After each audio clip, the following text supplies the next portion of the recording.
Gautam Gopinath എന്നൊരാൾക്ക് hi tech city പോലെ ഒരു വമ്പൻ സ്ഥാപനം ഇത്രയധികം പ്രാധാന്യം കൊടുക്കുമെന്ന് ഞാൻ സ്വപ്നത്തിൽ പോലും വിചാരിച്ചല്ല. ചില കാര്യങ്ങള് നമ്മൾ തുറന്ന് സമ്മതിച്ചു കൊടുത്തേ പറ്റൂ പ്രണവേ. ഗൗതം എന്ന് പറയുന്ന വ്യക്തി ജീവിച്ചത് പോലും ബിസിനസിന് വേണ്ടി മാത്രമായിരുന്നു. ഗൗതമിന്റെ ലക്ഷ്യം ലാഭം മാത്രമായിരുന്നില്ല, ചെയ്യുന്ന പ്രോജക്റ്റുകളുടെ പെർഫെക്ഷൻ. ഒരു ക്ലയന്റ് മനസ്സിൽ കാണുന്നതിനേക്കാൾ മനോഹരമാക്കി അതിനെ അവരുടെ കയ്യിൽ ഏൽപ്പിക്കുന്നതിലുള്ള മിടുക്ക്.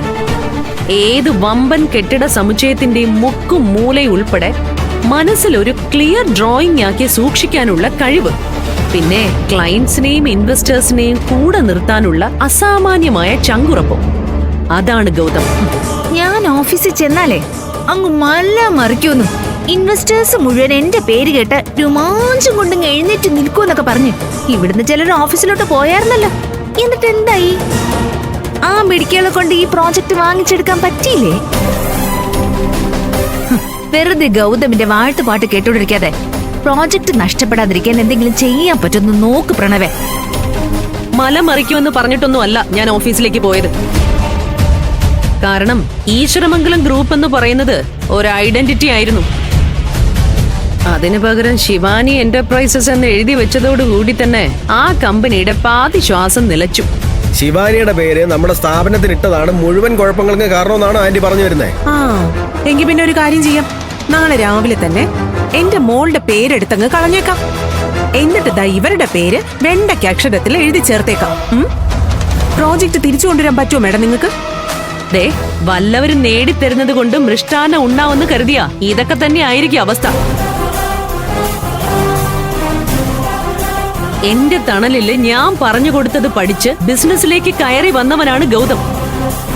ഇന്നും ഒരു തകർച്ചയിലും തളർന്നു പോകാതെ ഗൗതം വളർന്നുയർന്നു കയറുന്നുണ്ടെങ്കിൽ അവന്റെ ശക്തി എന്ന് പറയുന്നത് അവന്റെ ഒപ്പം നിഴലായി നിൽക്കുന്ന അവന്റെ പെണ്ണാണ്. നിനക്കും ഉണ്ടല്ലോ ഒരു ഭാര്യ. നിന്റെ ജീവിതത്തിലേക്ക് ഇവള് വന്നു കയറിയ ശേഷം എന്ത് നേട്ടമാടാ നിനക്കുണ്ടായത്? അധോഗതി അല്ലാതെ. ആന്റി പറഞ്ഞു പറഞ്ഞു മൂപ്പിക്കില്ലേ? നാളെ ഒരു ദിവസം കൂടെ ബാക്കിയുണ്ടല്ലോ. അത് നേടാൻ പറ്റുമോ ഇല്ലെന്ന് കാണിച്ചു തരാം ഞങ്ങള്. അത് കിട്ടിക്കഴിഞ്ഞാ പിന്നെ ഒരു തീരുമാനം ഞാൻ അങ്ങ് എടുക്കും. 5 പൈസക്ക് പ്രയോജനം ഇല്ലാത്ത ഒരു വളർത്തു മൃഗത്തിനെയും തീറ്റി പോറ്റാൻ താല്പര്യം ഇല്ല എനിക്ക്. ഒന്നുകില് നിങ്ങൾ സ്വമേധയായിട്ട് ഇവിടുന്ന് ഇറങ്ങി പൊയ്ക്കോണം, അല്ലെങ്കിൽ പ്രോജക്റ്റ് കിട്ടി കഴിയുന്നതോടെ ഇവിടുത്തെ അടുക്കളപ്പടി ഏറ്റെടുത്തോണം. പ്രണവമ്മേ വാ. ആ ഗൗതമ നിധിയും ഇതിനേക്കാളും എത്രയോ ഭേദമായിരുന്നു.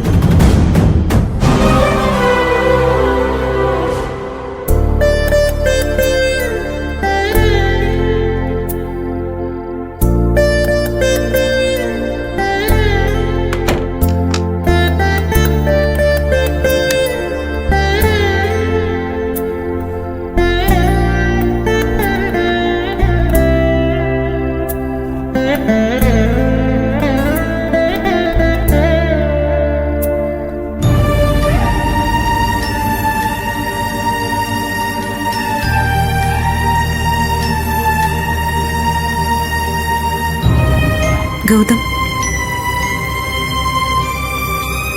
ഗൗതം ഒന്ന് തിരിഞ്ഞു നോക്കുകയെങ്കിലും ചെയ്യാം. ഗൗതമിനെ കുറ്റപ്പെടുത്താനാവില്ല. നല്ലതിനു വേണ്ടിയാണെന്ന് എത്രയൊക്കെ പറഞ്ഞാലും ഞാൻ ഗൗതമിനോട് ചെയ്യുന്നത് തെറ്റാണ്. ഞാൻ പലതും മറയ്ക്കുന്നുണ്ടെന്നും എന്റെ ഉള്ളിൽ ഒരുപാട് രഹസ്യങ്ങളുണ്ടെന്നും ഗൗതമിന് മനസ്സിലായി കഴിഞ്ഞു. അത് ഗൗതമിനെ വല്ലാതെ വേദനിപ്പിക്കുന്നുണ്ടാവും.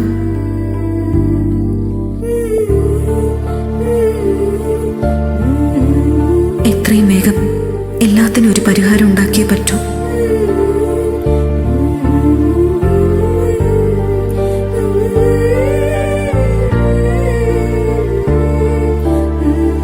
എല്ലാ പ്രശ്നങ്ങളും കൂടി തലയിൽ കയറിയിട്ട് ജീവിതത്തിന്റെ താളം തെറ്റുകയാണ്.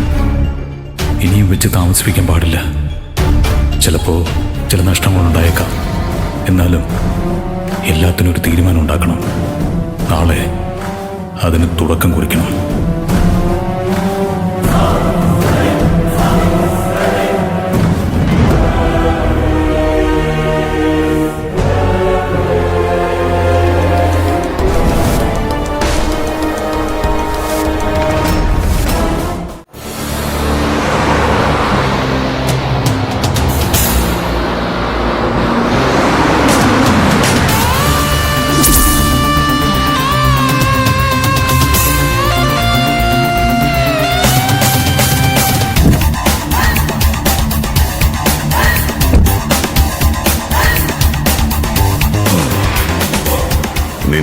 ഗതികെട്ട അവസ്ഥ ആരെക്കാളും നന്നായിട്ട് മനസ്സിലാക്കുന്ന ഒരാളാണ് ഞാൻ. ആത്മഹത്യയല്ലാതെ നിന്റെ മുന്നിൽ മറ്റൊന്നുമില്ലെന്ന് എനിക്ക് നന്നായിട്ടറിയാം. ദാ ഈ പണം പിടിക്ക്, ആത്മാർത്ഥമായിട്ട് തന്നെയാണ് തരുന്നത്.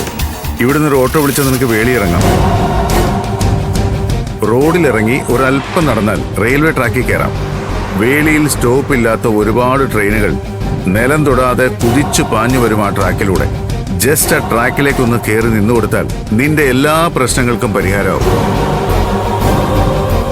പിടിക്കുമോനെ, ഈ പൈസ പിടിക്ക്. അല്ലാതെ ദയവ് ചെയ്ത് എന്റെ കാറിന് മുന്നിൽ വന്ന് ചാടരുത്.